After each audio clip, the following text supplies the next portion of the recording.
Hello, good morning. Nandito tayo ngayon sa Botanic. Lakad-lakad.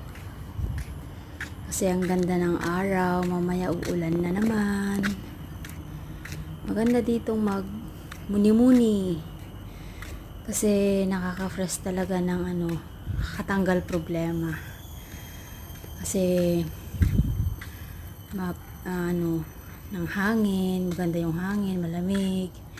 Kahit mainit dito sa Singapore, maganda dito, maraming mga tao na nilalakad nila yung mga aso nila, nagjo-jogging.